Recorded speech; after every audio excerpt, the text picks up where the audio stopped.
to a pharmacy or a clinic, Yeah. here in the tri-state, but a lot of questions about the timing of this. So who should get this updated booster and when? So great question. Great news, though, right? So we have a new bivalent. They call bivalent means it's both the old, a COVID version and now the newer one. And so that's great. So we get better coverage. So the big questions are like timing. And I think we're really at a point now. We're in September. The vaccines are just coming out. So I think any time from now going forward, people would argue maybe wait for, early October to that effect as people start crowding around a little bit more. But I would argue if you can get to the vaccine, just get the vaccine at this point. I think it's just the season is beginning. Now, what about people who recovered from COVID recently? Should they wait that 3 months before they get the booster? I think they should. I think it's, you've probably had the BA4, BA5, we probably had that infection. So you're probably protected at least for 2 to 3 months. So I would wait the 3 months before I got that. Because the last thing you want to do is have sort of an intense reaction to the vaccine. It's fine. You just get a little more sore with it. So I give it that 3 months. I think that's fine. All right, let's talk about getting another vaccine at the same time, that being flu. You take a look overseas in Australia, and they've had such a horrible flu season, which, might make us a little worried over here because a lot of times that can, predict what we're going to see. Exactly, Elizabeth. So we always look to the southern hemisphere. We look at what they've experienced at kind of the opposite times, in terms of when their winter is, our summer is. So we can see as a harbinger of what's coming, and it looks like they had a pretty significant, flu season. And most times that predicts pretty well that we're going to have that. So I would definitely, you can get the flu shot and the COVID shot at the same time. That's perfectly fine. If you ask me personally, I probably would separate them out a little bit, but if it's convenient for you to do it on the same time, go right ahead. What if you're immune compromised?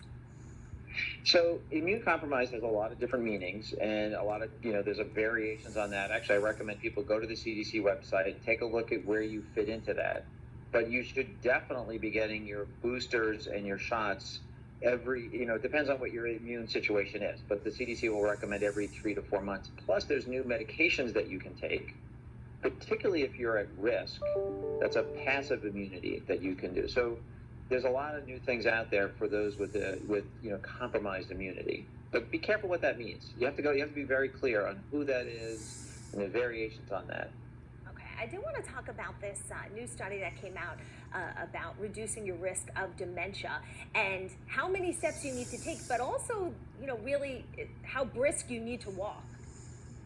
Yeah, so what's great about this study is it's consistent with a lot of other research. This is not news, really. It's confirming the benefits of exercise to prevent and reduce the onset of dementia. So that's exciting. And and a lot of people look at this, 10,000 steps, and that whole process that we've all been sort of looking at on our watch and doing that. But what's interesting, and again, reinforcing other thing, is what we call brisk walking. Right. Okay, so in the midst of that burst walking, you do bursts of intense walking, and it's 112 steps in a minute. So that even benefited more. So I think we know that brisk walking, and actually if you go to, it's a great app, it's the National Health Service from England has a brisk walking monitor, and you can check your bursts of walking. I really recommend you download it. It really is a nice little app. So we know that it helps not only with dementia prevention, cardiovascular health, depression prevention. So exercise, this is consistent information. So it's really good news. Yeah, I do want to let everybody at home know, the actual number on this. The largest reduction in dementia risk, which was 62%, was for those people who walked at a very brisk pace for 30 minutes a day. So, yeah. And sometimes people get a little bit, oh my God, I'm not going to do 30 minutes a day. I'm not going to do brisk walking. The good news is that anything is better than nothing. So that's the most important thing to know. You should exercise, whether it's 5 minutes, but if you can get up to that 30 minutes, that's when you really start getting real big benefits. All right, I want to talk about this Alzheimer's drug. Obviously it has made so many different headlines, but really right now the headline seems to be the question of, the studies that were used, was the evidence falsified on this? Is there any hope?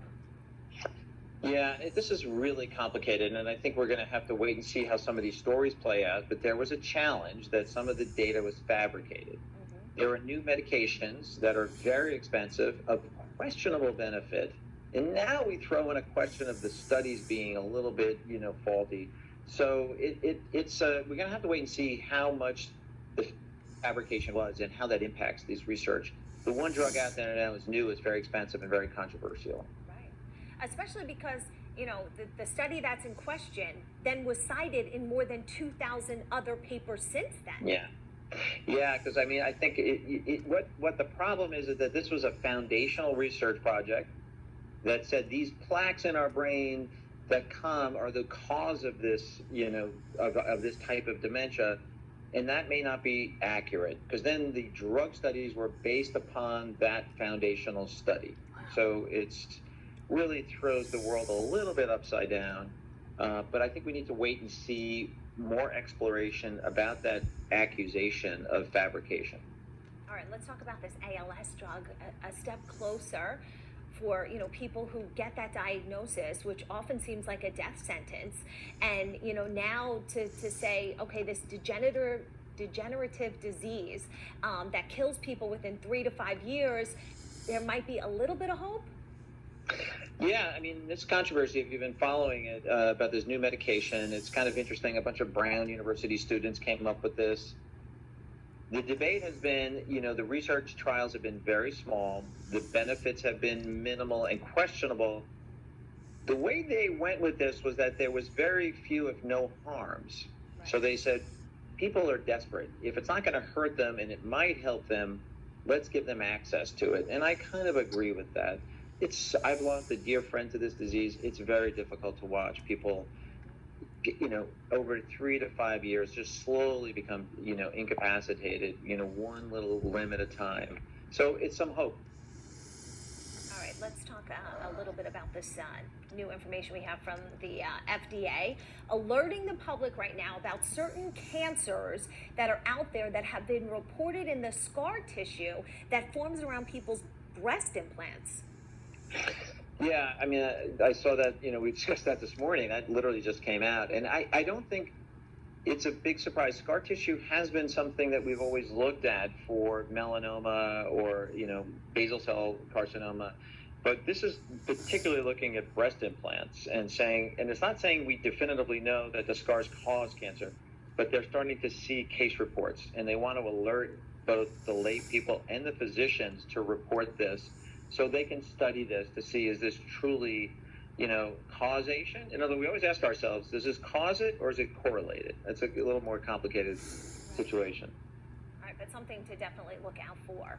All right, Eric wants to join the conversation. He says, is there a benefit to waiting until later in the year when it's winter or there's a surge, maybe November or January, to get that booster shot?